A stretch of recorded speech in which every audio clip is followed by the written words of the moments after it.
You're listening to the Coffee Hour. I'm Andy Bates. I'm Sarah Gulseth. It is Wednesday, November 13th. Nice day here in St. Louis. Not everything is totally frozen. A little chilly this morning on the way in. A little chilly. It's going to be warmer. Warmer. It's warming 40. All the way up to 32 today. Woo! Just on the risk of not freezing. Just right there on the edge. Yeah, it's fine. It's almost winter, right? When does winter start? Next month? I saw a few memes like November-wary. Yes. Oh yeah, yes. That's clever. Mm-hmm. Yeah, well, we have we have really engaging opportunities today to share. We'll continue our series on short-term opportunities, and so we'll hear a story from one of the volunteers that served in Poland. And also this summer at convention, we learned a little bit about making disciples for life. What is that? We're going to dig into that a little more today, starting a series on making disciples for life as well. We're good at series around here. We like them. We're series.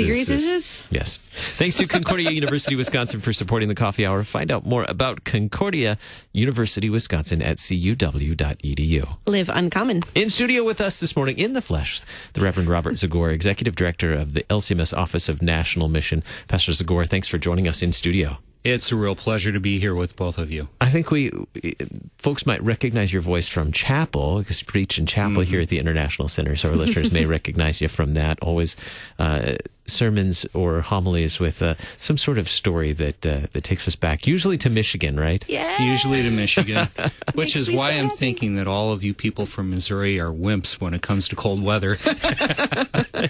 I mean, that's probably true.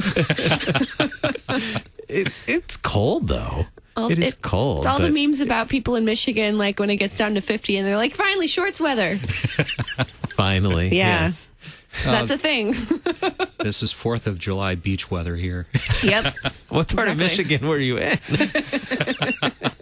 The part where it always snows.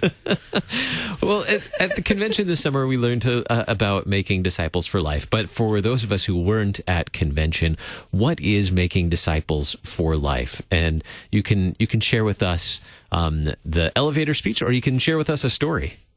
Okay. Well, I'll give you a little bit of both. Sounds great. When we started working on what the Synod really needed as its triennial emphasis and what the focus of the Office of National Mission should be over the course of the next 3 years, we kind of went back to my interview for this position. They brought me in, and you have to understand that I was told in advance I had no chance of getting the call for this position.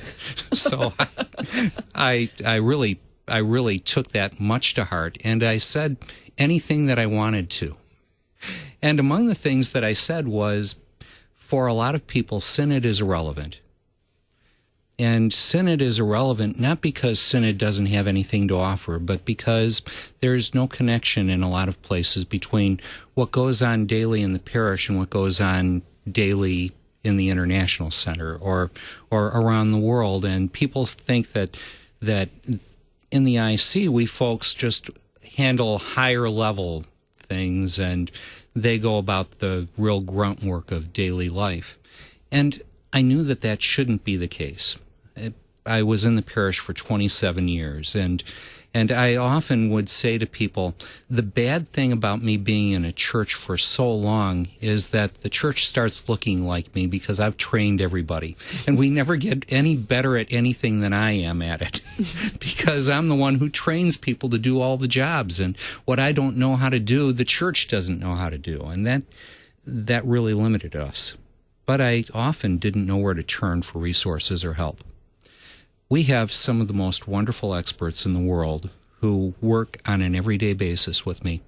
And so we started saying, how do we get, not only do we get to the church to know that these resources are here, but how do we hear from the congregations, from the people who are actually doing the work, what it is that they really need most?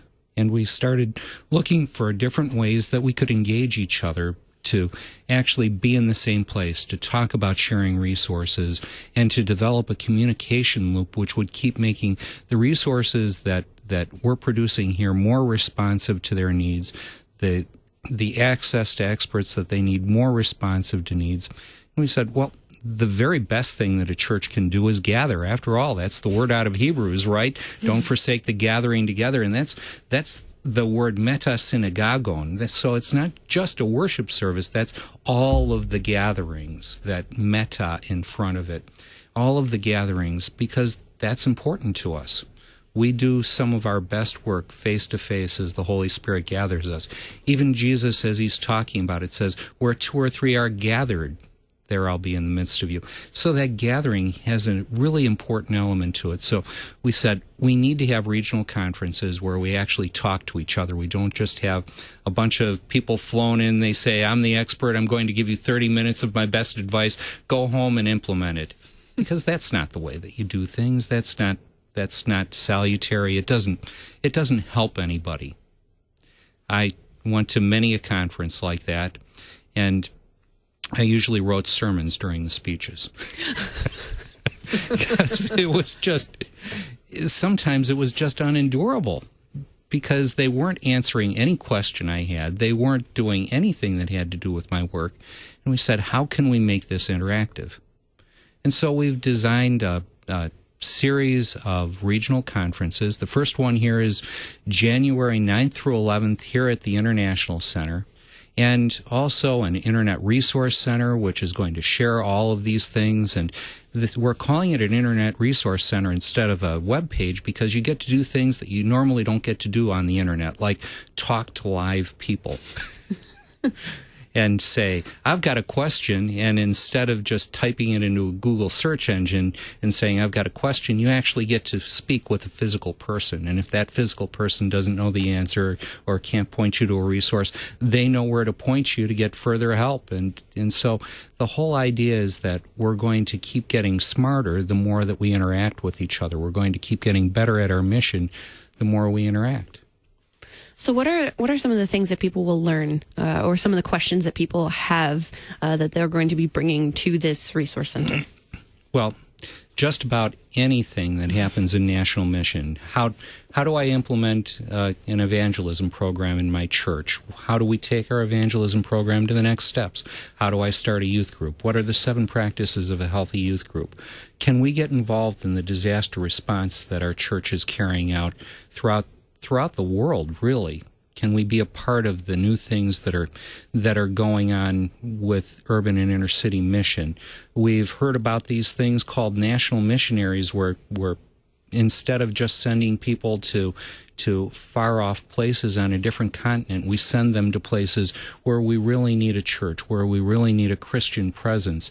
And we help support them, and we help train them, and we help give them the resources that they need in order to carry out an effective amount of mission with a willing group of people who are already here but don't necessarily have the resources to do it themselves.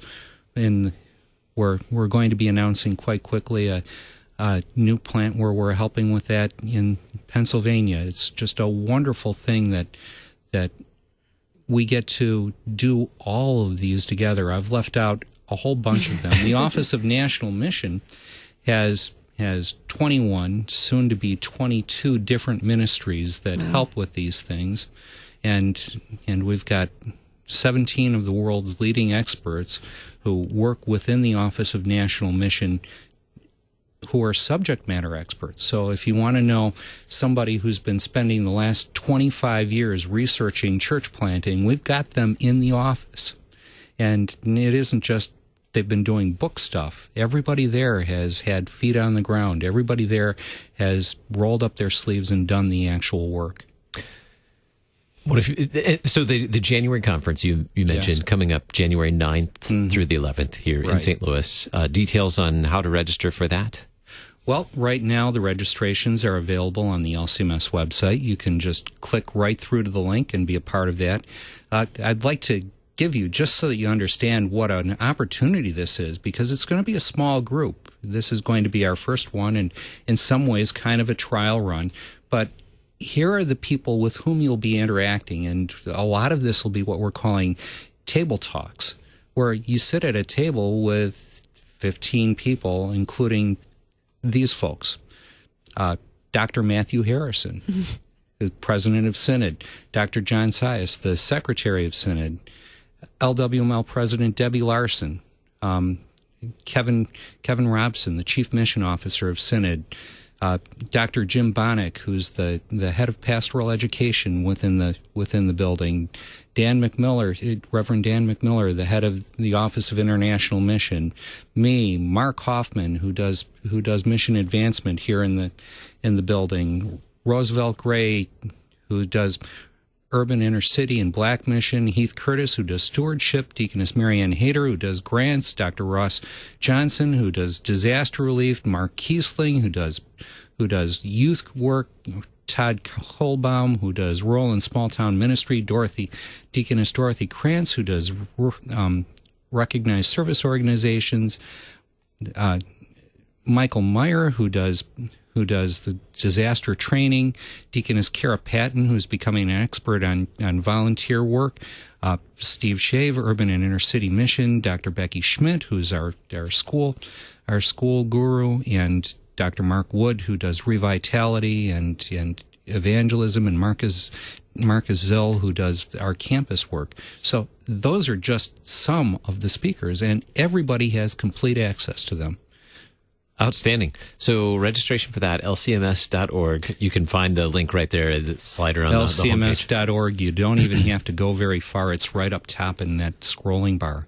And you can register for that there. Right. What if you can't make it to the St. Louis event? Are there more opportunities in the future? There are many more opportunities in the future, including the next one, which is scheduled for the weekend after Easter in Fort Wayne, Indiana, on the Concordia Theological Seminary campus. Very good. The Reverend Robert Zagore, Executive Director, LCMS Office of National Mission, Making Disciples for Life. First conference coming up January 9th through the 11th right here in tropical St. Louis. Come join us for that first conference.